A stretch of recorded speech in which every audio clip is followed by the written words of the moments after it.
Hey guys, welcome to another episode of Amber Unfiltered. Today I'm going to do my review of Love and Hip Hop Miami, Season 6, Episode 11. But before I do that, don't forget to like, comment, and subscribe. Also, if you want to cash at me at AmberUnfilteredShow, that'd be greatly appreciated. So let's get into it. I don't know about you guys, but I'm getting a little bored of the series or the franchise because I feel like it's kind of repetitive or redundant. I also feel like it's not as exciting as it was at the beginning of the season. I kind of contemplated, to be honest with you guys, like if I wanted to keep reviewing it, but I was like, I want to finish it. I want to like see how I feel to finish, reviewing a whole entire show, from start to finish, for a season. I mean, I kind of am over it, but I was like, I'm still gonna watch it. I'm still gonna review it for you guys unless I feel otherwise. But for the most part, I plan to finish. I'm kind of ready for them to wrap this up. It just kind of seemed catty and petty. Like, obviously, I know they have to do this for ratings, but it's a lot of like talking. I don't really see them doing anything. I think I just like want some action, some traction. I don't know. Let me know in the comments if you guys feel the same way. So anyway, the episode opens with Amada and Flo still going at it. I don't know why they do this, but they kind of like rewind backwards on a fight or an argument that castmates have between each other. Like, I feel like they did that in the episode where Princess slapped the dog taste out of Amada's mouth. Like, they rewinded it back as if we hadn't seen last week's episode. And it's like, baby, we remember where it left off. You need to pick it back up. Like, I don't need a refresher because I already know what happened. So Flo said, black bitches hate on light-skinned girls, and that really didn't sit right with me. And I said, the fact that she felt comfortable coming out the mouth with that is so crazy to me. And I said, this makes me wonder how long she has been waiting to tell us how she really feels, especially about dark-skinned or brown-skinned women. And then, I said she's going to lose a huge part of like her customer base or anybody that supports her, buys her products, follows her journey online or, supports any business endeavors that she has. And I was like, that's exactly the type of karma that she deserves to receive. That's just me. I said, in my notes that she markets or sells to dark-skinned black women, but then she dogs them in the same breath. And I was like, baby, I don't stand for that.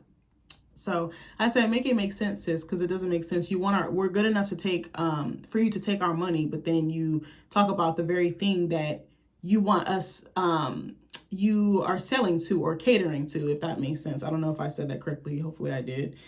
So then Amada responds back to her and is like, bitches wish they could look like me or pay to look like me. And I was like, facts. I was like, if we think about it, she's not wrong. I said, look at all the influencer girlies, especially the white women who definitely blackfish when it's convenient for them. I don't like that shit. But anyway, so in her confessional, Amada says, these are Flo's true colors. Totally agree. And she said that she feels like Flo thinks that we're beneath her.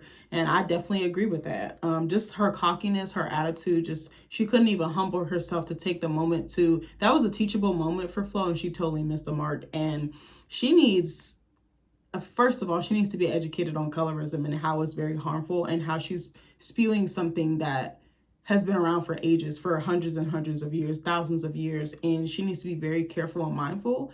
And again, it's weird to me because she is married to a dark-skinned man. She has, relatively mocha-skinned children. Like, it doesn't make sense to me. So in Shay's confessional, she says that this is going too far and it's becoming racial. And I'm like, I don't know so much if it is racial more than it is colorist. And she's like, I don't like this. My event is basically becoming a brawl for all. So then Ching Diamond is like, I'm black and I'm proud. And she's like, I feel like right now Flo is trying to get under Amada's skin just to hurt her. And I said, but Amada was so unbothered and I love that for her. Instead, she dragged Flo for filth as she rightfully should have. So Flo tells Amada that she doesn't love herself. And I said, baby, I find that rich considering Flo doesn't love herself. I said, because if she did, she wouldn't continue to stay in a toxic marriage. Also, she wouldn't let her sister Gael continually disrespect her and overstep her boundaries. And then, she also wouldn't let her mom keep, nagging her in her ear or like pushing the narrative that she needs to stay with somebody who's unfaithful to her and who obviously doesn't respect her. Because if he respected her, he would stop, or he would go get help, or he would let her go so that she can really experience the love of her life or the true love that, maybe she potentially wants. He's hanging on to her. I think they're hanging on to each other out of familiarity and like fear of letting go, but I think it's culturally ingrained in them. And they have this pattern that they've become so used to it that they don't know anything else. Their marriage or relationship is literally rooted in chaos and dysfunction. I can't say that enough. So Amada says that she's black and beautiful, and I definitely agree because she definitely is. I said she's one of the best looking women on the cast for real. If I had to say, yeah, I'm trying to think. Her, Princess, and Brooke are the best looking ones, but Amada, she just stands out to me. Not that the other women are any less prettier than her, because I don't think that's the case. I just it's just, her skin is just so beautiful to me. I also think Hot Topic is really gorgeous as well, but all of them are beautiful. I'm saying that to say. So, Amada took me out because then she tells Flo Wakanda forever, what's your point? And then we see Ching over there. I was like, I'm fucking dead. I was like, not Wakanda Forever Part 3. So Flo says to Amada, you don't even let your kids see their siblings, talking about her twin girls that she shares with Alan. So she's like, oh wait, I'm sorry, let me back up. I'm talking too fast because I'm excited. I feel like I haven't done this in ages, so bear with me, guys. I said, I see that Flo does not know how to argue right or read bitches down because she's very bad with her comebacks. If you notice, it's just like, well, stop it, you stop it, like sticking her tongue out. She seems very elementary or juvenile, and I definitely feel like that's why she keeps Gael around, because Gael will do Flo's dirty work for her, and Gael's mouth is reckless. I don't know if she can throw hands, but Gael be reading bitches, and she does not give a fuck.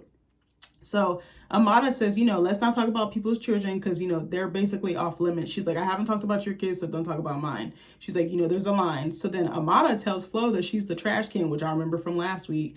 And in her confessional, Amada says that Alan went to Flo pillow talking to her about their parenting situation or co-parenting situation. And Amada's like, he just met this bitch. So if Alan thinks getting close to her is going to basically get a rise out of me or get what he wants out of me by basically coercing me to his will, he's actually fucking stupider than I thought he was. And I said, baby, but you laid down with him. You as dumb as he is in my book. So I'm like, what does that make you? And it kind of, again, reminds me of that saying, I know you are, but what am I? Because I'm like, you're calling him stupid, but you're stupid for dealing with a man that acts like that. He does not like when... Okay, I don't want to say he doesn't like women. Let me back up. Excuse me. I don't think he respects women. He looks at them... The lens that he looks at them, he's very misogynistic, he's chauvinistic, he's literally a pig. He's sleazy, he's slimy, he doesn't care. He just he doesn't have morals, he doesn't have principles, he's down with whatever. He doesn't have a line, I feel like, because I'm like, that's crazy to me. What's confusing to him about me, you were just in one scene begging your baby mama to get on better terms, saying you want to be in the girls' lives.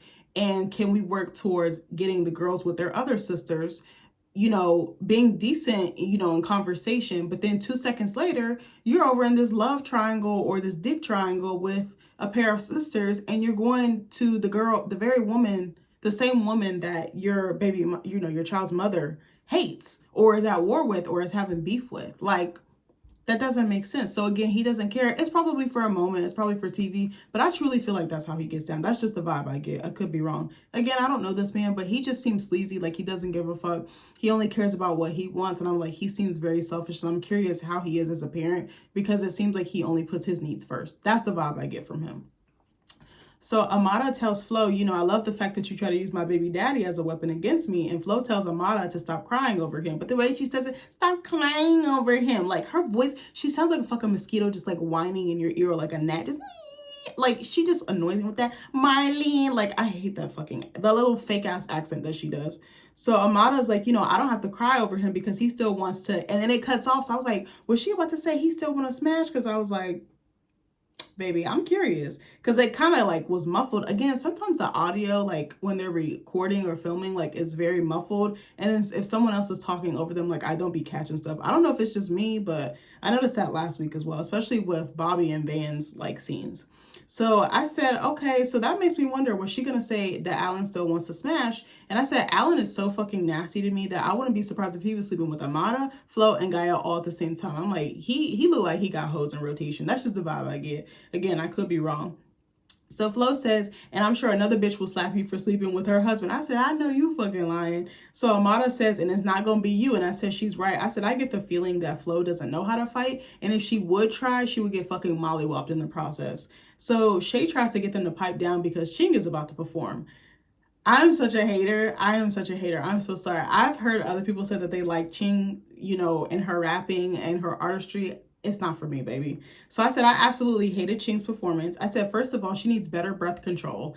She needs a formal setup as well. I said, where was the DJ? Where was the MC, the stage, the mic stand, band, anything? It just was you rapping from your chair, basically. And I know as artists, sometimes you get in situations when you're performing, it's not super formal. It's not the normal things, and you kind of make do with your surroundings. But I was like, why wasn't there at least, a mic stand and like she could stand in place or be in one, like I don't know, I just was like, she's humming and humming like from table to table, like hopping around like a honeybee on a flower. I was like, that doesn't look good to me. But you know, and I've performed before, so I can say this, but I don't fucking know. So I said I didn't even know what the fuck she was rapping about. And I said that I think the opening line was like, dirty booty bitches checking coats but ain't gonna check me, or something stupid like that. Like it didn't even make sense. Like it did, but it didn't. I was like, what? I was like, you're at a tea party. It's supposed to be a classy high-end event. Not to say that Ching can't be, because I think she could be. I think she needs to learn how to read the room and tailor her performances to the type of event that she's doing. That's just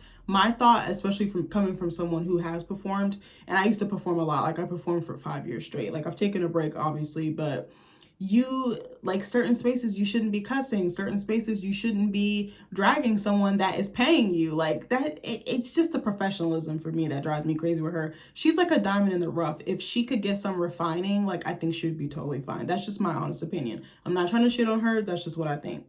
So again, I said, does she know how to not know how to read the room? I said that song again was not fitting for that type of event. And I said Shay had me weak because she's over here.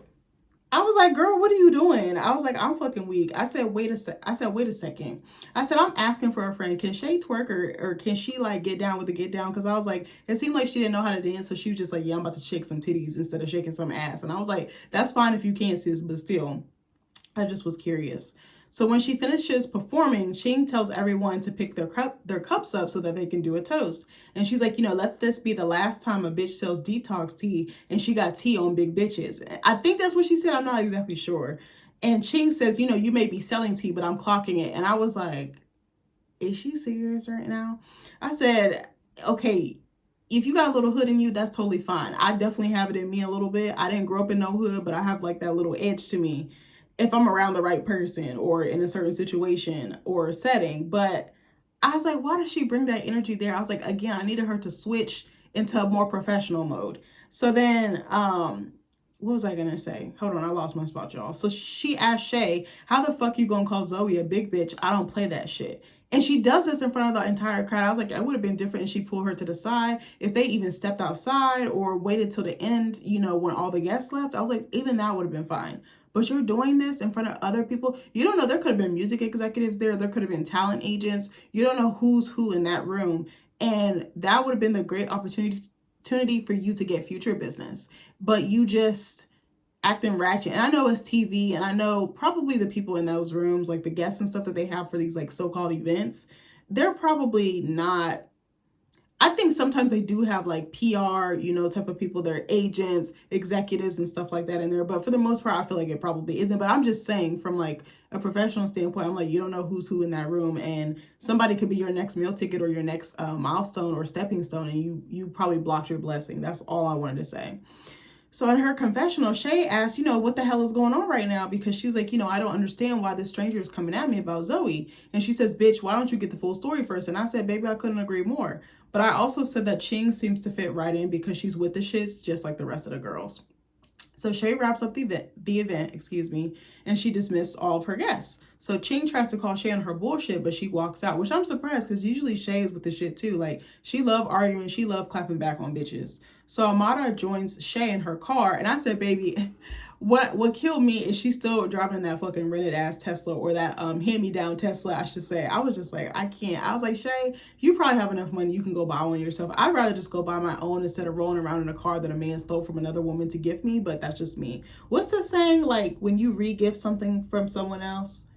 Oh God, I was trying to think of the word, but I can't think of it. But anyway, so, Shay's like, I just lost my baby. I was informed that Fabo got someone else pregnant. Like, this is her venting to Amada. And she's like, but then I found out basically this was all cap. This was all bullshit. And Amada's like, the same way that you wanted me to converse with Flo and try to get to the bottom of our issues or the root, you need to do the same thing with Ching. And Shay's like, oh, hell. You can tell Shay's like, baby, I don't want to do this, but I'll do it for you. So Shay agrees to go back inside and have a conversation with Ching.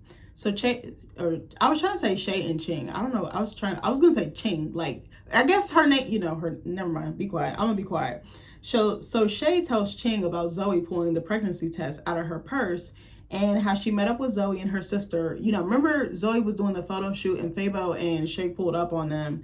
And then Zoe's sister was on a Zoom call or something like that. I don't know why she didn't come in person. I was like, she's a punk. But I guess Zoe thought Shay might pull a fast one and try to beat her sister's ass. And I'm like, well, your sister kind of did deserve to get her ass beat. I'm like, if that was my sister, I would have beat her ass. And I don't even have a sister, but still. I guess I could say my friends are sisters, but you know what I mean? Like a biological sister, a blood sister.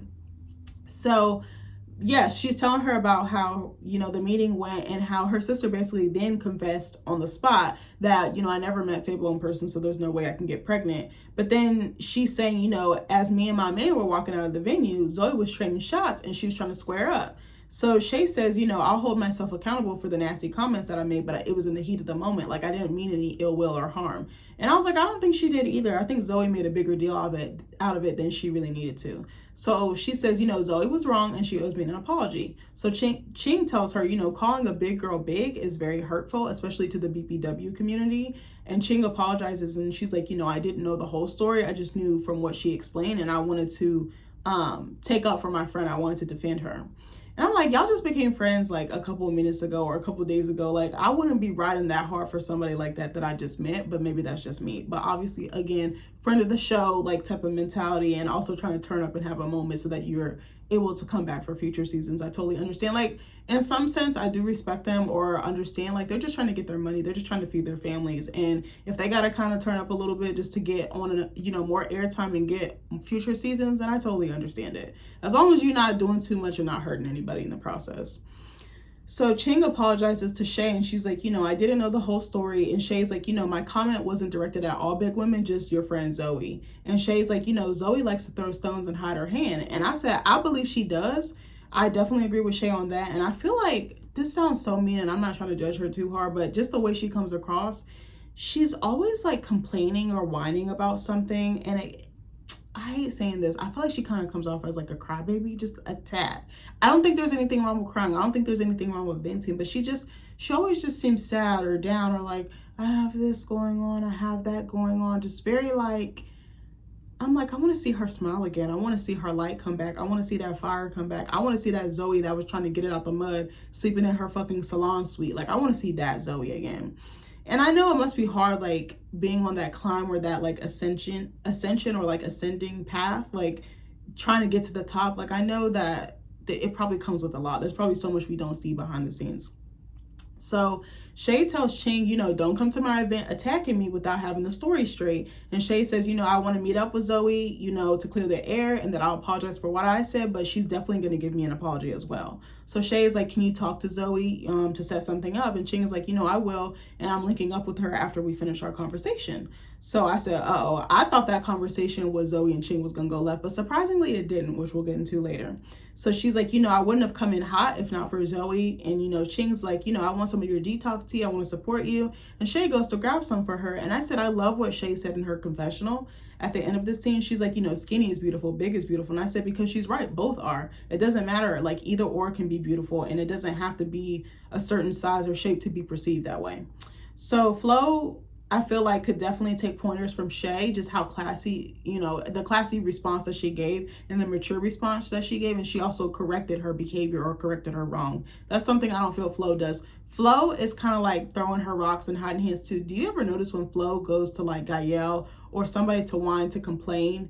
Now I don't even want to say to whine to complain, to give them the tea or fill them in. She leaves stuff out. A lot of them do that. I think Amada does it, Zoe does it, and definitely her Flo. Like Flo will be like remember when she was telling Marlon about when her and Amada got into it? I think it was the beginning of the season when she threw that drink on her, but she failed to tell Marlon that she threw a drink on her. And it was Amada that told Marlon, like, yeah, your raggedy ass wife threw a drink on me, so that's why I tried to throw hands. I tried to like rip her wig off, basically. You know, she forgot to mention that part. And then when she tells Gael stuff, she leaves stuff out. She leaves out what she did to antagonize that person. Then she'd be looking crazy when that same energy she put out comes back. That's just me. I don't know. I'm like, you got to be able to, if you're going to dish it, you got to be able to take it, you know? So I said, you know, that's how you clear the air. So Shay asked Ching to be a brand ambassador for Healthy Hand. And I thought that was actually sweet. I was like, I don't know if that was genuine or not, but I did think it was really sweet. And, you know, she asked her to come by and do a photo shoot. And she's like, I want you to represent all women. And I was like, okay, that's top tier. She, again, corrected and she remedied the behavior. And she also offered a chance for this girl to put money in her pocket. I hope she did pay Ching. I wouldn't be surprised if it was just for the show. But, you know, it's a good look for Ching because she'll get more eyes on her and she'll get a different audience outside of like the rapper music community. Because, you know, Shay is like what, like an influencer, reality TV star. Has she done modeling? I think she's done modeling or videos potentially. So it'll be a new reach for Ching. So Ching agrees to become a brand ambassador and she's like, you know, let's get it cracking. And then they give each other a hug. So next we see Trina in the booth recording the audiobook for her memoir, which I believe is called The Baddest. And Swerve is watching, you know, from outside the booth. And I said, it looks like he's sipping on a little drinky drink. And I said, question, I'm not even trying to be funny. Is this man ever sober? Because I was like, is it just me or does he always appear like he's on something? Like, I'm not trying to be funny. I know I have said I had a really strong opinion about him, but I was like, is he always high? Is he always drunk? Both. He seems delayed, and it's not like oh, I take my time to think about something. Like he just looks like he's not even here, like present. If I don't know if other people feel like that. In every scene, he just seems like, y'all know the fucking sloth off of Zootopia. He kind of remind me of that. And so Joy and Trina's brother Snoop are watching her as well. And I have some interesting thoughts that I put in here about Trina, I believe. And I said, I just wonder, does anyone in her support system have anything going on for themselves that does not involve Trina? Again, not trying to be funny. I know Joy does hair. I know, did she have a hairline or something? I remember she used to do Trina's hair, but I'm like, what does she do? Does she work? Does she just do the show? Does she do Magic Mondays and the show? Does she influence? I could see Joy like kind of doing a little combo like most reality stars do. But I'm like, what does Snoop do? What does Swerve do? I'm like, what does Swerve... How does Swerve put food on the table? Again, not trying to be funny. What does he do for a living? Okay, he's new in the music scene or the music industry, but I'm like, Trina has the upper hand in their marriage, technically, unless he's doing other things. Maybe he has a business. I have no idea. I'd be really curious to know. Again, not trying to be funny, just some thoughts I had. And I said they almost worship the ground that Trina walks on. And they kind of just like surround her. It's like she just always has like an entourage or like a flock or like a circle of people around her.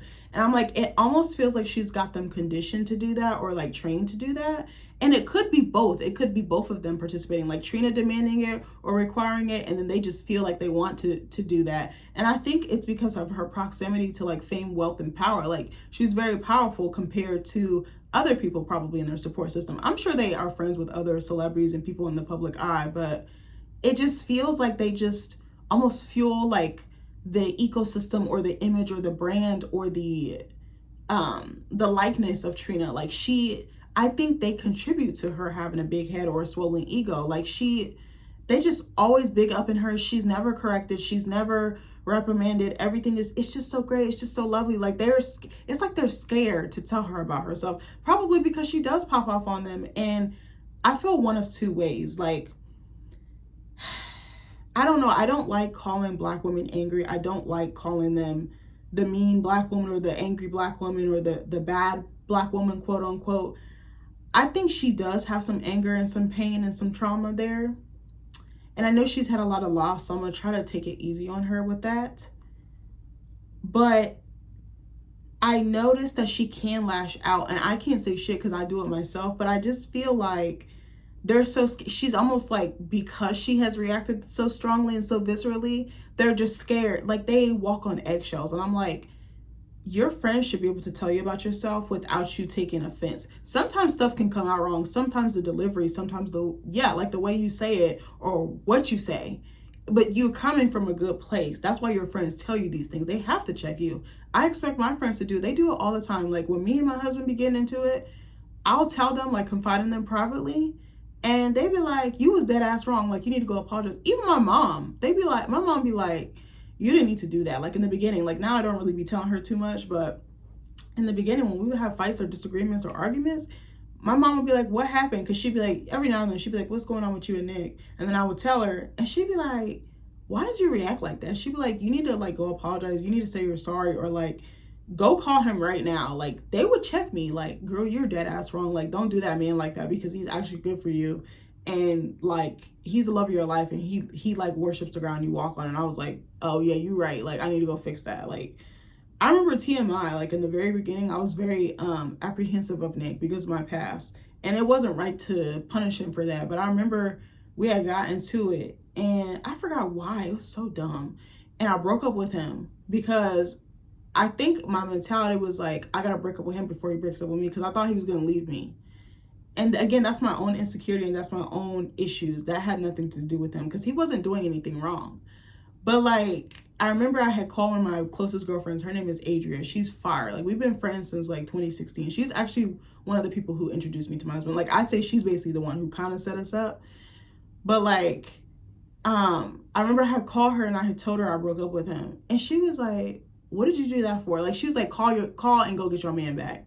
And I've never done that before. Like, once I break up with you, like, like choke on smoke. Like, I'm like, Usain Bolt in this bitch. I'm like, but like, she was like, "No, like, you're wrong.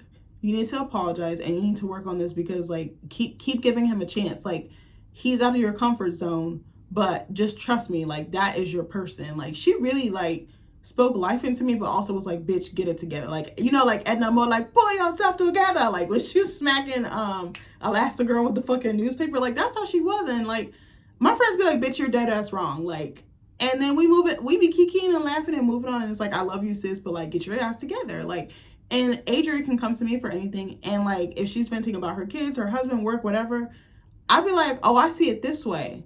And she'd be like, "Oh yeah, you're right." She'd be like, "Yeah, I'm about to go apologize," or whatever. Like, you need friends to hold you accountable. Your family too. Like, it'd be kind of hard coming from family, because family can be more critical.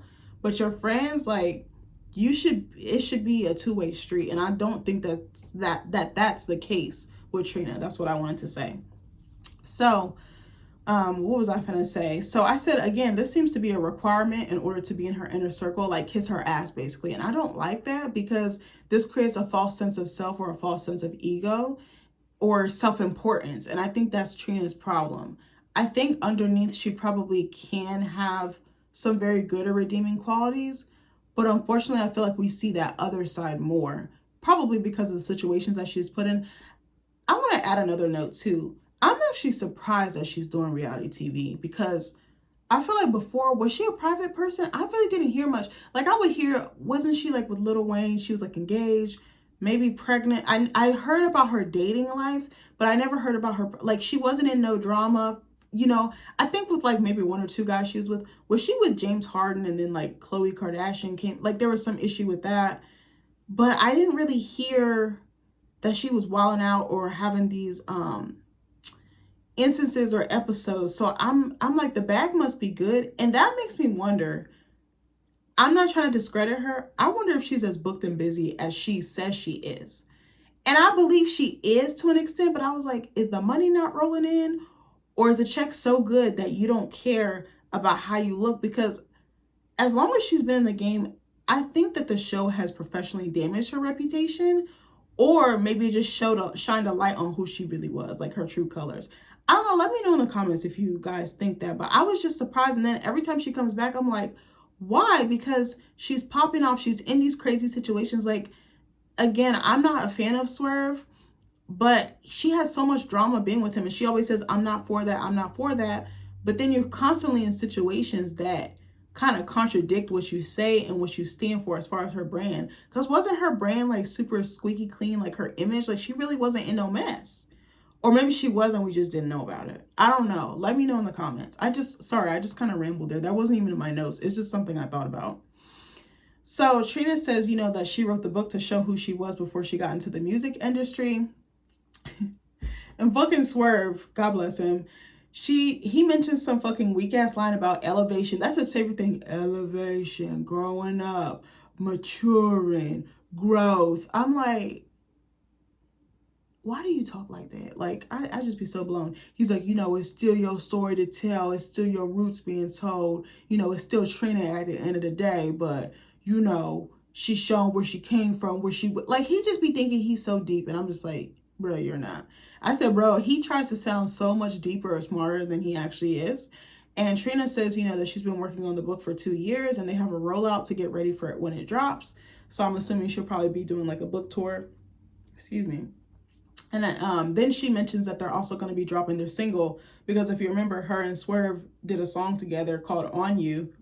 and they're gonna have like a little listening party to celebrate it. So Trina's like, it's gonna be a couples themed party, and everybody has to bring their little boo or their plus one. So I said I was weak because Swerve said to Joy, you're gonna come with Unc, aka Trick. So Joy's like, I got somebody, and she start side to side. I'm like, I was like, as long as it's not Marlene or Fabian or who else, Alan, like as long as it's not none of them, I'm good. I said, Lord, this can't be good if she starts smiling like that, because usually Joy is pretty upfront. And now that I think about it, didn't she have like a couple boyfriends the last several seasons? I'm like, why didn't those relationships work out? I'm like, is it because she's still married?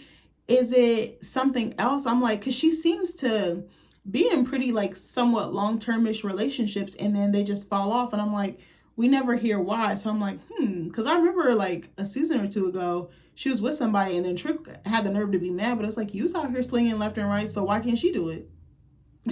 So Joy talks to Snoop and Swerve about kicking Hot Topic out of the club on Magic Mondays, because if you remember, Hot Topic pulled up on her, and then they was going at it, and then she got escorted out by security.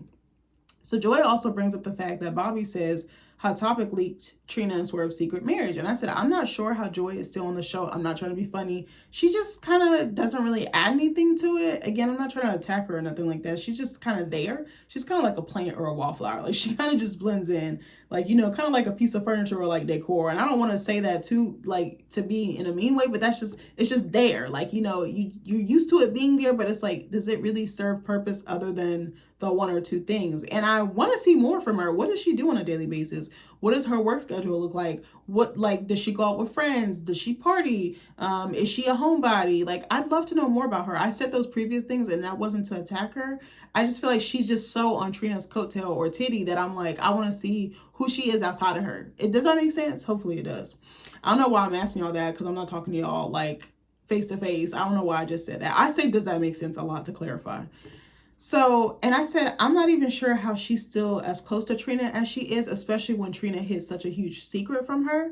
And I'm going to get into a little sidebar or story time. But before I do that, I'm going to take a sip of water, because baby, I've been talking for 30 minutes straight. Hold on one second.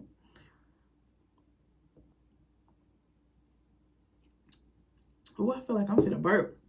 I got my black cherry Polar today. I was gonna say Waterloo, but I was like, I think we stopped drinking Waterloo because I was getting like headaches from them. If certain like sparkling water or like seltzer water is super carbonated, it gives me migraines. I actually found out it gives my husband that as well. I don't know why I was pointing to the back of me. I guess because he back there in the back of the house. But yeah, I was drinking them and then noticing I was getting like these crazy headaches afterwards. So we switched to the lighter one. So anyway, so I said I had a friend do this to me once, like hide the fact that they got married. And after that, our friendship was never the same. I have nothing but love for her to this day. And I think she's a sweet person. But I was really upset. But I felt like I couldn't say anything because I didn't want to rain on her parade. And I was like, it's not about you, because she, just had a huge life change. And I wanted to be there for her. Like, I wish I got to participate or just knew that it was coming, because I would have loved to like celebrate her or gotten her a present, just helped. You want to be a part of those big moments with your friends, small or big. And me and her had been friends for a long time, like probably like 4 or 5 years. So I'm gonna give you some tea. So she's a really sweet girl. So we used to work I'm lying. I used to work a full-time job like years ago when I was younger, and I used to volunteer at like a shelter. I don't want to say where or what, but it was a shelter, like to help people, obviously. And she worked there. And so I would volunteer in the evenings, and, I would get there early so that I could eat before the people came in that we were supposed to be helping. So we just started eating together, started talking. One thing led to another, and we just struck up a friendship. I thought she was a really sweet girl. She had a lot going for herself, very smart. She was in school, had a full-time job, came from a good family. And we just found out we had a lot in common. Like, I don't know, we just hit it off. It's easy for me to make friends. I'm not saying that in a bragging way. It just is. Like, I just love talking to people. I don't mind getting to know people, and I'm in people's corner. That's just how I am. And so she was dating somebody for quite a while, like several years. And there was some issues with infidelity, and I had helped her through that. She had been there for me too. Let me preface that as well. She had been there for me when I was like in my wild child phase, like hopping from relationship to relationship, like super codependent, doing toxic, like self-destructive, like things to myself. So we were really there for each other. And I remember she was having the issues with the infidelity with her partner. And there was like a good long period of her trying to figure out, am I going to work this out? Am I not? It was like every other day, it was like one or the other. And it was kind of confusing. And I was like, I'm just going to give her grace, like, because she probably is going to go back. Like, this was the person she wanted to marry. So it's not so easy for her to just, snip the, cut all ties basically. And I remember one day I was like at home or out or something. I can't remember. I think I was at home when I was still living at home with my mom. And I got a text from her. I hadn't really heard from her. I knew they had gotten back together too. Let me say that. They had gotten back together. And I get a text from her and she's like, guess what? She's like, I have a surprise or I have something to tell you. And she's not the type of person to do that. She was very forthcoming. Like, we were very honest with each other. All my friendships is like that. We tell each other everything. We check in on every aspect of our lives. Like, we pick up the phone. We try to make a point to see each other. And the same thing went for her. So she's like, guess what? I'm like, bitch, I don't know. She's like, guess what? And I'm like, she won't tell me. So I was like, it's got to be something big. So my first thought went to, she's pregnant. So I said, are you pregnant? She said, no. I said, okay. So the next thing I know, I get a picture of her, like the pose you do when like you're exchanging vows, but it was like more pared down. Like they were dressed up, but they weren't wearing like traditional wedding gear. It was like slacks and like a nice dress or skirt, like something like that, but even still not even like white or whatever. And I'm like, okay. And I'm like, what is this? She's like, I got married. I was like, what? I was like, oh, okay. I was so shocked because I had never had that experience, and it just seemed like it happened so fast. I was like, I felt like deprived. I was like, I want to support you. I want to be there for you. And then you just like went and didn't and it could have happened so fast. I have no idea. I don't remember the logistics of like, was it talked about? Was it like, we're just going to go to the courthouse? And again, people do what works for them. But again, if you're my friend, I'd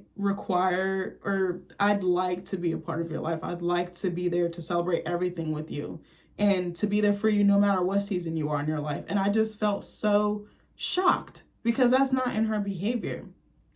And ever since then, it was just not the same. And then like some time had passed and she had a kid and she had invited me to her baby shower. I think I was still probably holding on to that, like, I don't want to say pain, but like the shock and like the damn, like I couldn't even be there for you. And I was like, I'm not going to go. But I knew I was going to get her a gift. I was like, I'll still get her a gift. This is how I can support her. I can get her a gift and still contribute. But after that, like, we haven't talked in years, haven't seen each other, like, follow each other online, and that's about it. But it hurt. But I was like, again, it's not about me. Like, now that I know, people are going to do what's best for them. Really, it matters about the couple. But I think it was just because it was so outside of her norm and we never really talked about it. It just it left a bad taste in my mouth. And that's what I'm saying about Joy. I'm like, how can you be okay with that? But it's like, well, she already married him. What can she do? It's not like she can wave a wand and be like, oh, unmarry him, or at least give me a heads up that you're going to do this. Like, but I'm like, I think with Trina and Joy is a little bit different because they're like together all the time. Where you see one, you see the other. They're like thick as thieves. So I was like, they're like PB&J. I was like, I'm just shocked. She didn't even tell Joy, or to our knowledge. Maybe she did tell her, and maybe we just don't know. Like, I would think out of anybody, she would tell Joy. Like, because Joy would be able to keep it a secret, I feel like. But I'm like, y'all are family and y'all are also very tight friends. So I was shocked. I was like, huh, okay. But anyway, I'm going to keep going on with the review. So Joy says that Hot Topic seemed guilty during their interaction, and it kind of flashes back to them going back and forth at the club. And she's like, I don't want to believe that she leaked Trina's marriage, but she's like, I kind of wonder if what Bobby said has some truth to it. And Swerve is like, the elephant in the room is that Hot Topic doesn't believe. Oh, no, I'm sorry, not Swerve. I think Joy said this. Joy's like, the elephant, or no, was it Joy or Snoop, Trina's brother? I can't remember. One of them said this. They were like, the elephant in the room is that Hot Topic doesn't believe Swerve is the right one for Trina. And I'm like, a lot of us think that at home, sis, but okay. So Swerve is like, that's fine, but I'm not married to her. And Joy says, let's be real. We had our reservations about you. And Swerve said, if you're congratulating, thank you. If you're hating, fuck you. I say, God damn. So then, he talks about growth again, his favorite fucking word. I'm like, do you even know what that word means? So I say, he's slow as hell. I said, Joy was agreeing with him, like, with what he said, like he was Deepak Chopra or something, like, you know, something like that, like a guru, like a Jay Shetty. And I don't even like Jay Shetty, but you know, somebody like of that nature. And Joy says, you know, Hot Topic is her girl and she would love for her and Swerve to sit down and talk. So Swerve is like, you know, after all the drama Hot Topic caused, he doesn't feel like he owes her anything. And Swerve is like, you know, I don't want to be the cause of drama in my wife's life, and I'll hear her out. And I said, I'm shocked. Why the sudden change of heart? I was like, who are you and what have you done with Swerve? Because I was like, he seems so different. I don't know. I kind of wonder if he might have been shy or awkward, like on camera, because he seems more comfortable on camera, but he also seems, excuse me, hold on. I think it's the damn perfume I have on, but I think he almost makes sense. Like some of the other stuff I was like, I don't agree with, but I was like, he wants to meet with her. I was like, he seemed like he had all the smoke for her, and now it seems different. So I'm like, I wonder what happened. Was it time? Was it just like him feeling like I'm not going to be bothered with this because it's irrelevant? Like I'm going to clean this up so I can make my wife's life easier? Or was that Trina coming down on him like, get this shit in order so this can be, you know, not plaguing me, basically. So next thing you know, we see Jaden, the Hollywood twins, and Trick at home playing dominoes. And I said, baby, don't take my black card, but I don't know how to play dominoes. And I was like, the funny part is my parents used to play it at home all the time, and they would like have friends over and stuff like that to play.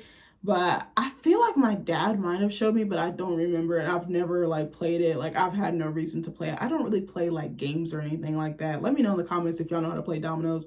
Don't take my black card for too long though.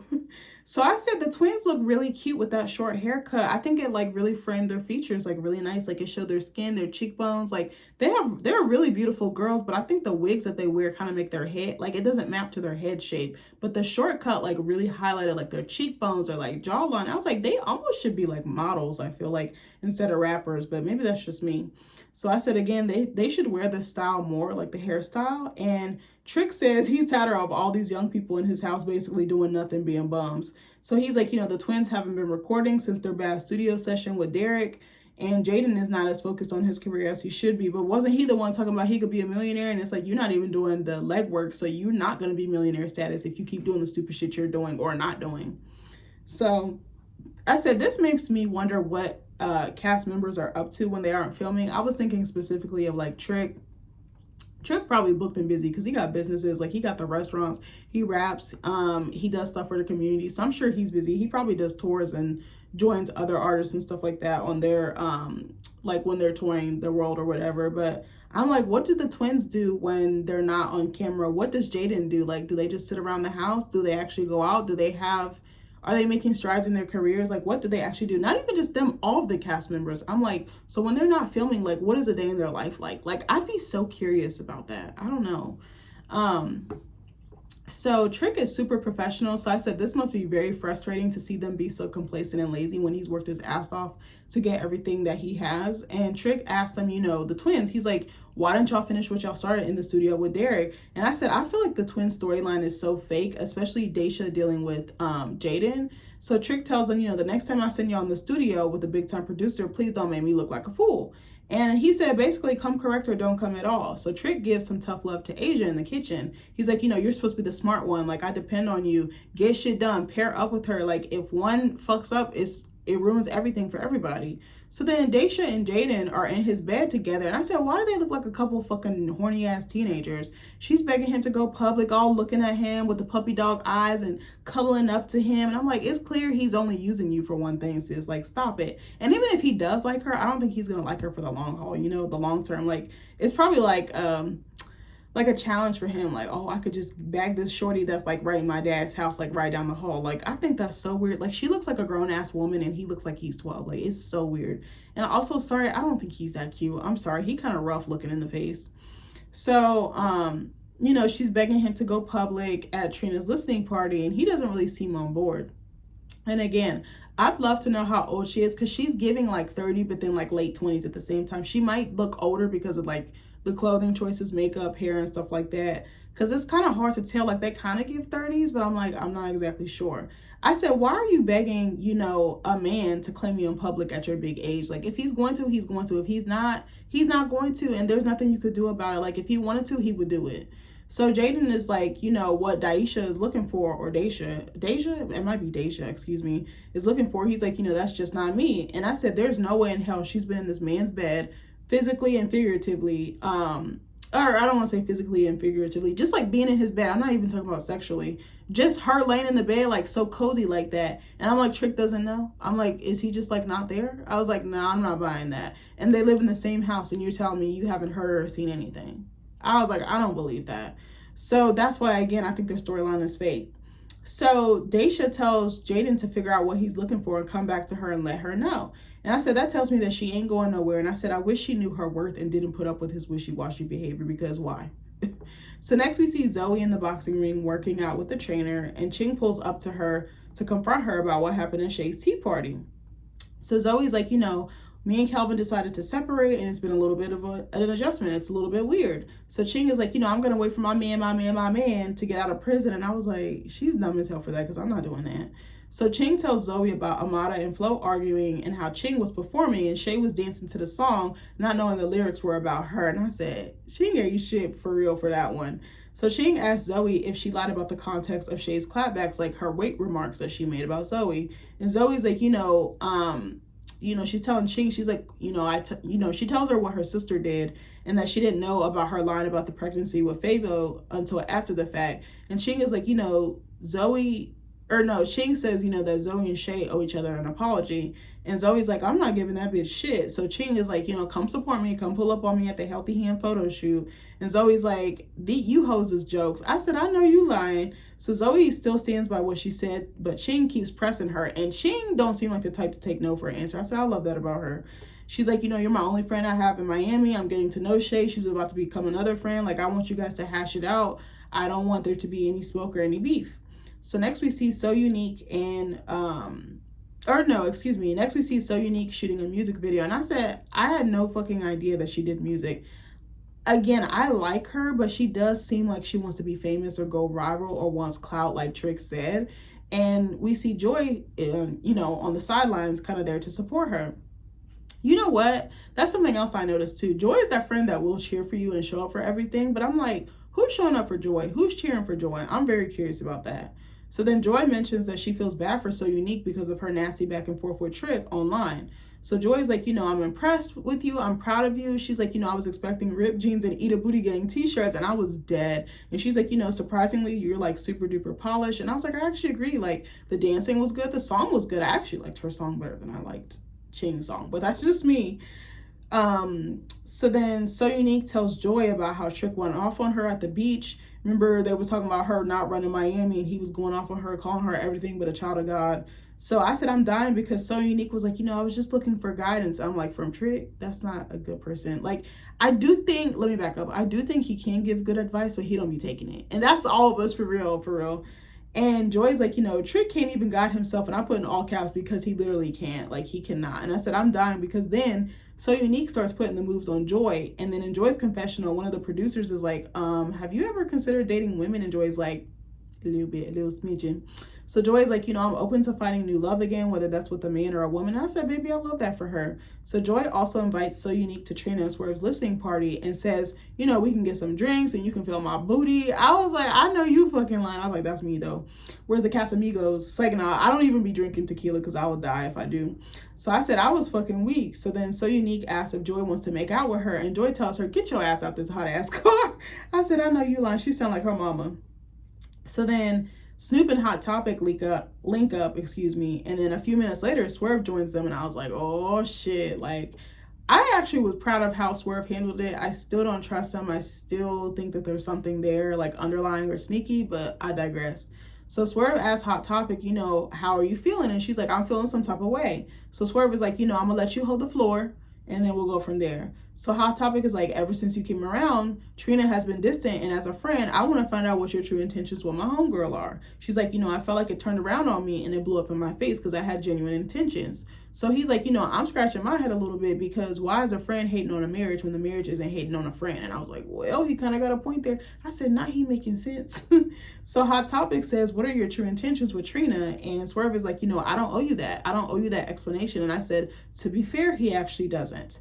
But as a friend, you want to know your friend isn't in harm's way and has someone who loves them for them, not what they can do for them, not the access, not the fame, not the wealth, not the money, none of that stuff. It should be pure heart-to-heart connection. And I understand why she went so hard, but I did not like it. I didn't agree with it because I'm like, that's for Trina to figure out.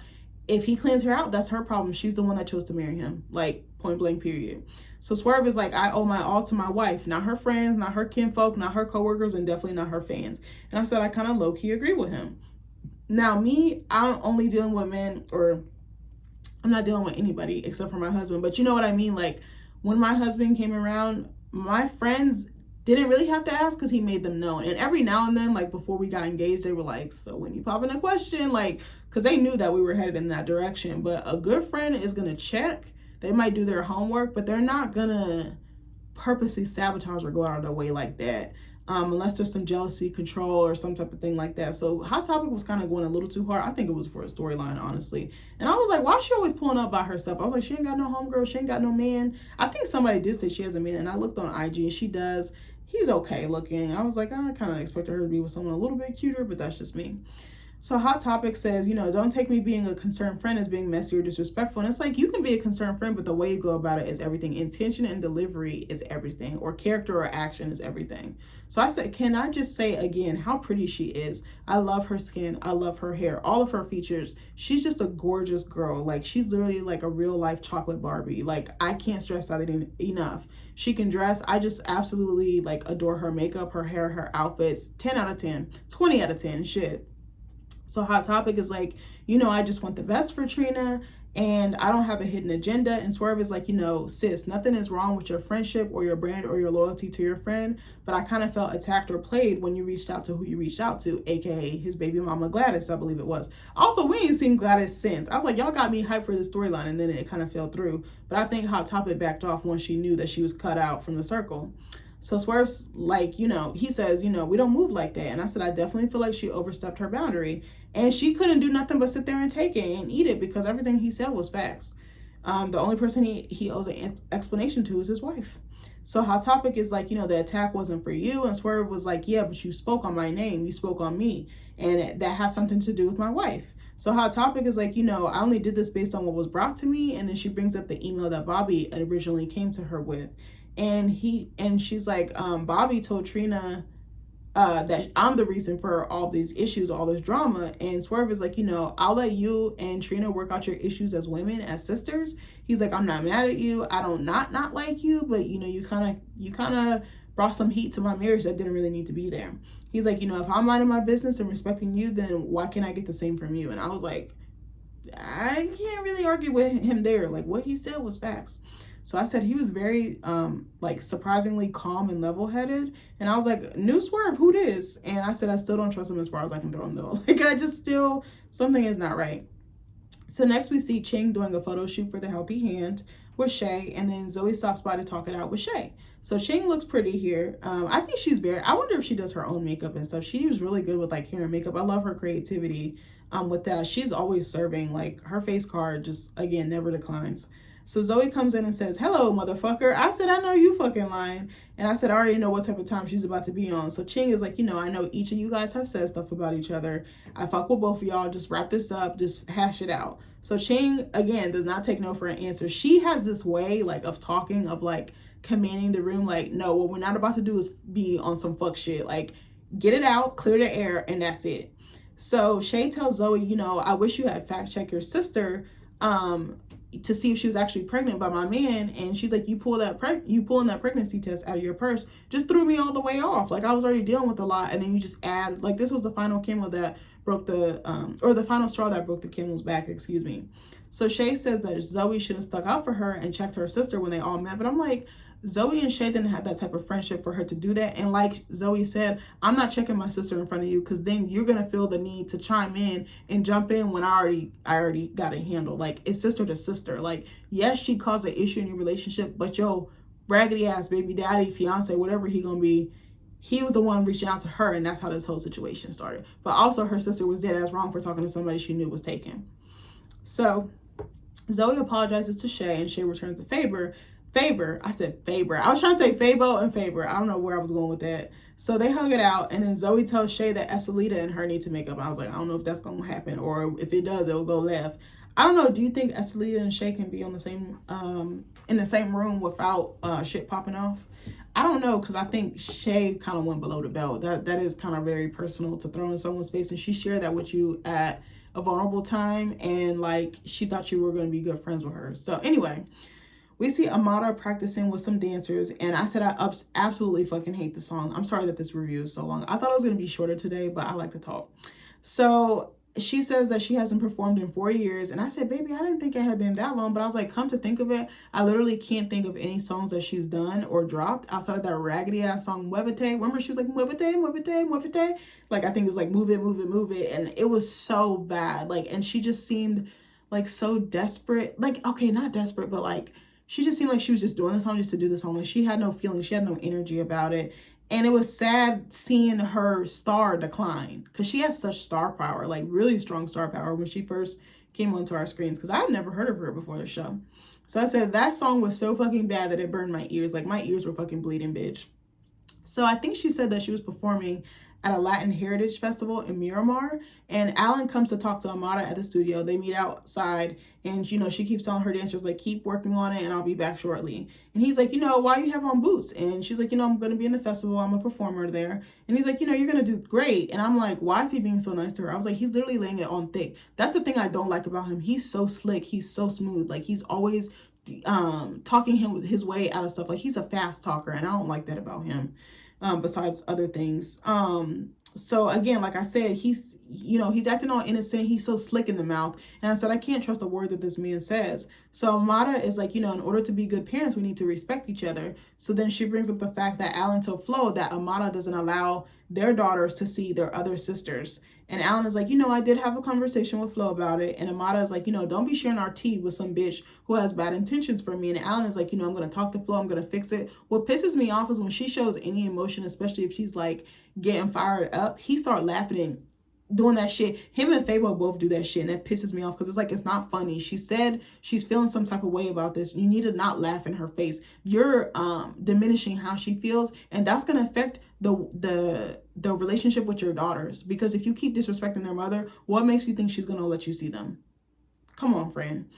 So, you know, Alan is like, I'm going to talk to Flo, I'm going to fix this. And I'm like, so does this mean he's going to do a dick drop off asking for a friend? I said, this reminds me of that verse in Water by Kehlani, where she's like, bust down on your future baby mommy, do a dick drop off. Da, da, da, da, da, da. I don't know if y'all know that song. I can't think of the fucking words right now. Actually, I'm going to look it up. Hold on, let me see if I can find it. I think it's that song. Y'all got me curious now. Hold on, let me see if I can find it. If my tablet acts right today. But it kind of reminded me of that. I was like, oh my gosh, that song is hard. At first, I didn't like that song. It kind of grew on me. And I was like, oh, Kehlani's a very good writer. Like, she's fire. Where's the lay raise? Okay, hold on. I'm trying to see if I can find it. Yeah, it's this song. Hold on. Bust down on your future baby mommy. Fucking in the whip top off. Do a quick dick drop off. Guess your old bitches all talk. Yeah, like, I was like, I don't know why, I just randomly thought of that. But anyway, so then we see people arriving at Trina and Swerve's launch for the song, like the listening party. And in her confessional, Trina says, you know, Swerve told her what went down with Hot Topic, and that it was Bobby who started all this mess, and that it's disappointing to find out that people are talking about her behind her back. And I said, again, they wouldn't have nothing to talk about if you were just honest from the jump. Even if you... Like, I understand she wanted privacy, and I think she's entitled to that, but I think the way she went about it was so wrong. And it was like, anytime she was asked, are you going to tell them? Oh, I'll tell them when the time is right. But you didn't have any regard. Like, again, like I said with my friend sneaking and getting married like that, like, you didn't even give us the chance to love on you, to support you, to welcome this new person into, you know, or celebrate this new chapter with you. Like, you just deprived us of that because you did what you wanted to do, and it just came across really selfish. And Trina is like weird because she wants all these people around her big up in her, but then she pushes them away, and it's like, okay. So I'm like, isn't this the time when you would want your people closest to you? Like, I know when I was getting married and I was planning my wedding and I got engaged, I had my family and friends around me. Like when Nick proposed, he had my family there. Like not just my mom, not just our parents, not our siblings. My brother wasn't there, but he had extra family, like aunts and uncles who like really took us in and were like ministering to our marriage and speaking life into us becoming a married couple and like wanting to see us flourish as a couple. Like, and we took pictures, like we took family pictures. I still have them. Like it is so nice, like being a newly engaged woman and having that circle surround you. Like it was amazing. Like I had told him before he proposed, we would have lots of conversations about it, and I said I want my aunts and uncles there because I was like have been so instrumental. They've let us, invited Nick into their home, fed him, gotten him gifts, welcomed him into the family. That's really what I'm trying to get at. It really wasn't about the monetary things, but welcomed him, showed love to him, treated him almost as if he's another family member, basically. Like I was like, it was so important to me. And even with planning and stuff like that, we really included a lot of our aunts and uncles and cousins and things like that. Like overshare. I think I had my niece on Nick's side. She was like 2, I think, or just had turned 2. She was in our wedding. I had some of my cousins who I watched from when they were like 2 and 3 and 4 years old walk in my wedding. Like we did not play about that. We had some of our aunts and uncles in the wedding, like the ceremony and everything. Like we don't play about family. Like and even some of our friends who were very instrumental in our relationship were in our wedding, like our bridal party. Like we don't do that on this channel. Like we're big on family. Not perfect, but we're big on family. So then Joy and So Unique walk in, and right away everybody peeps how touchy-feely they are because they're kind of walking in trying not to touch each other. And then Joy is, making contact with So Unique. She's like feeling on her arm, and I'm like, ooh, I was like, Trick gonna blow a gasket on this one. So Trick calls Bobby over and he's like, tell him, or he's telling Bobby, he's like, get Joy the fuck away from So Unique. He's like, Joy's too fine, too pretty, and too smart to be stupid enough to give So Unique the time of day. And he's basically saying, So Unique is just playing games. She's trying to get under my skin. She's trying to get back at me for how shit went down. And I said, I honestly would not be surprised if So Unique was using Joy to get back at Trick. And if that's the case, I don't like that. Because I think Joy might actually be feeling her. I could also see like Joy kind of feeding into it just get under Trick's skin because he be doing some fuck shit to her and he never be apologizing. He lashes out to her because I think he still loves her and he still wants her back, but he knows there's not a chance in hell, at least not right now. So then Bobby's like, okay, I got you, Trick. He's like, I'm gonna go work my magic. I got your back. So Trina tells Joy that she's wrong for bringing somebody Trick used to date as her +1 to the party. And I was like, I'm gonna have to agree with Trina on that one because that's nasty work, baby. So Joy is like, it's not like that. He needs to worry about Trick dating the twins. Or no, excuse me. Trick needs to worry about Jaden dating the twins. The Hollywood twins. I said, oh, I was like, I like how she did that. She took the heat off of her and put it on another situation. Hold on one second. I'm going to drink some water.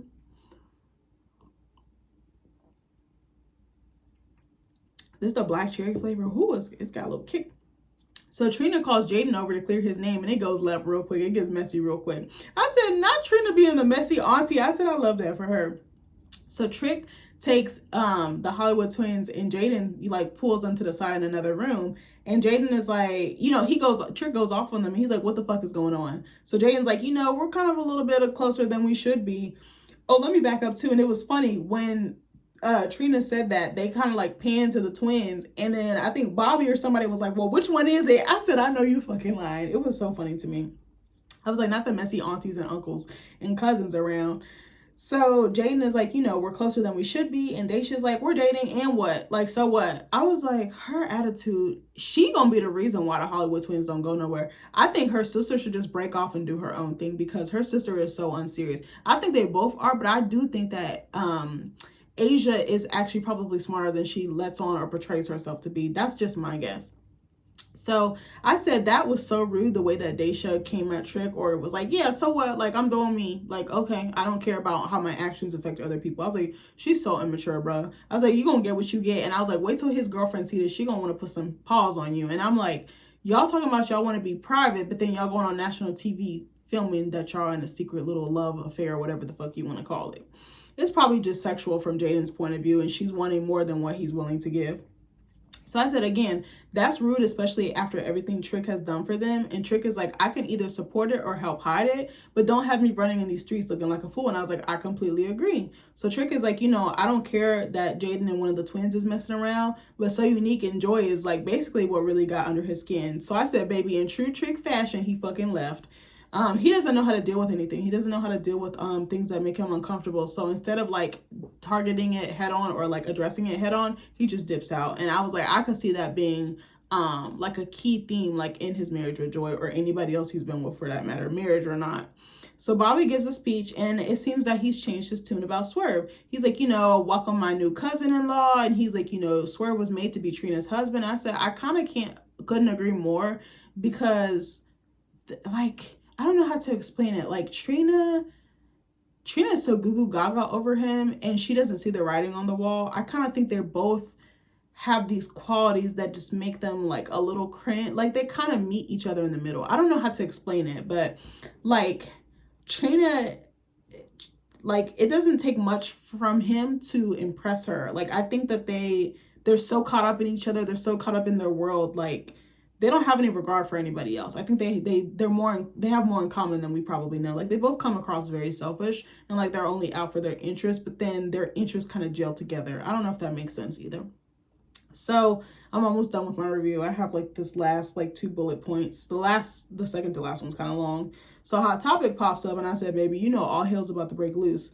So she says she can finally clear her name and expose Bobby for lying. So then the video premieres and I fucking hated it too. I didn't like no music or video or anything I saw in this, except So Unique. Hers was alright. So I said, why did Trina sound like a grade school rapper? He freaky, he ride it, my body, exotic. I was like, is you a motorcycle?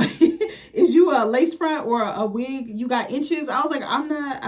I was like, it's giving stripper music. I was like, I can't. So I said, she's been in the game for 20 plus years, yet this sounds like her first rap. Like her niece or somebody would have written it. I was like, okay. And I said, again, I expect something like this from the City Girls, but not Trina. And I said, out of curiosity, I looked the song up on YouTube and it's not there. There is a behind the scenes like treatment up or like upload that shows how the video was made, but the song itself is missing. So I was like, is this even available on streaming? I just went on YouTube. I didn't see if it was on Spotify or anything like that. I did love the person who was singing the intro, and I saw it pop up on the commercial. You know how they'll be like music from the cast and it'll show you who made it. I believe her name was Nia Amber, and I said I would have loved to hear more of Nia's voice because she has a really good voice. And again, I hated the red number that Trina had on in her video with Swerve, because all I could see, this sounds so fucked up. I can't say shit because I totally have cellulite. I can't talk too much, but I think I dress for my shape. All I could see was the fucking cellulite going up and down Trina's leg like poison ivy. And again, it was not flattering to her shape. Trina is not an ugly woman, not by any stretch of the imagination, but she wears very skimpy clothes, almost as if she's still 20 or 25. And I'm like, girl, no, I want to see a more grown woman looks. Like, do y'all remember at the beginning of the season when she had on that thigh-high, like, sparkly skirt with, like, the bodysuit? She just looked like she was spilling out of it. I was like, why she look like a can of biscuits about to bust open? I was like, again, she's not ugly. I just want her to dress better. But I was like, knowing her, she'd probably be wanting to put this stuff on, trying to keep up with the Joneses and trying to keep up with the girls that are half her age. And it's like, no, I don't think this looks cute. She can still be sexy, but I want to see her wear something again that tailors to her shape. So Swerve's verse was terrible. And I said, asking for a friend, why do they only play 1 or 2 of this man's lines? I'm like, wasn't it supposed to be Trina and Swerve? Not Trina, not Nia Amber. Trina, Swerve, and Nia Amber. I was like, I'm dead. So the spotlight was mostly on Trina is what I noticed. And I said, was that on purpose? Like, was that editing? I have no idea. So then Hot Topic enters the building and comes up to Trina and gives her a hug. She says, I came to support you and your man. And I said, this is giving fake. Like, I can't. Because I was like, wasn't she singing a completely different tune a few weeks ago? Like, she had literally had a hard on for Swerve. She hated his guts. And I said, everyone kisses Trina's ass and I fucking hate it. And this definitely reminded me of Gretchen Wieners hating Regina George and knowing all the tea about Regina, but still doing her bidding, still like pretending like everything was okay, plastering on, that smile and like that You know, like she was still doing this girl's bidding because she'd rather be in the group than not at all. And I said, I don't give a fuck who you are. I'm not kissing your ass just because you're popular. If you're wrong, you're wrong. Like, I'm calling it out. Sorry, I'm calling a spade a spade. So Hot Topic is like, I came to clear my name. She said that about a good 50 times. And she's like, Trina, you didn't get the whole story. And I said, again, she was so quick to throw Bobby under the bus. Granted, he did bring that information to her, but you're the one that took it and ran with it. He didn't tell you to do that. I wonder what his purpose was, but in telling her, because he didn't tell anybody else, at least not to our knowledge and not right then. So I wonder if he did tell her because he knew she was going to investigate. She was going to put her Magnum PI or Sherlock Homegirl hat on. I don't know. So then Hot Topic is like, well, if the shoe fits, wear it, Cinderella. And she's throwing this jab at Bobby. And Bobby's like, baby, these are Balenciagas. And I said, baby, I'd like to have fell out on the fucking floor. So Bobby says, how could I sabotage something I didn't know about? And I was like, oh, that actually does make sense. And then he's like, you knew about it and you got a blog. So what's up? So why does Hot Topic pull a fucking dog muzzle out of her purse and tells Bobby to put it on because he been talking too much? Trina and Swerve start rolling and I'm fucking weak. But then they start nuzzling and kissing all up in each other. I don't even think that they know what planet they're on because they're so up each other's ass crack. I'm like, I really think Trina is so codependent on him. She's like addicted to this man. I'm like, he got to be laying it down. Like, that's the only explanation for why she's letting this foolishness happen, like, in her life. Because if she was with Raymond or anybody else and they were causing this type of drama, she would have been dumped him. Like, because Trina don't play. She's quick to cut in off and don't get comfortable. Look, like Cardi said, like Trina look like she don't play that shit usually when she's in her right frame of mind anyway. So I said Trina's circle will literally do anything for her attention or amusement and to be in her good graces. And I said nobody around her is real. Nobody's keeping it 100 with her. She has a bunch of yes men and yes women around her. And I put in all caps, I could never. The way my mouth is not set up, the way I be peeping stuff, the way my discernment, my intuition is with me, like, bro, like, no, I would not last. I would not last in her camp. They all just big up her and just like excuse the shitty behavior. And I'm tired of it. So then Swerve intervenes and says, yo, we're not doing this. Like, we already talked about this. Hot Topic said what she had to say. That's the end of the discussion. I think Bobby kept talking. So then Swerve poured water on him. And I said, baby, the first thing I thought was maybe it'll melt those fillers off his face. I said, goddamn, the fillers, off his face. And I said, oh my God, I kind of felt bad for Bobby because I was like, he didn't deserve that. I was like, why he ain't poured water on Hot Topic? She was the one yapping like a chihuahua or a Roddy. So then the episode cuts off and we see the preview for next week's episode, which looks fire because I think Amada and Princess are going to link up. What was the other stuff? There was some other stuff that happened, but baby, now I don't remember it. And I just only watched this a few hours ago. But anyway, if I had to rate this episode, I would actually say 6.5 out of 10. I feel like the quality is kind of dropping week to week. I'm kind of ready for this shit to be over. I'm like low key, like, do I still want to cover this? Because I'm like, I'm only in like my 3rd week of class, but I'm like, I don't know if I'm really gonna have time to be doing all this, especially because I'm about to be working and stuff soon. I didn't tell you guys, but I actually got a job. I got a part-time job.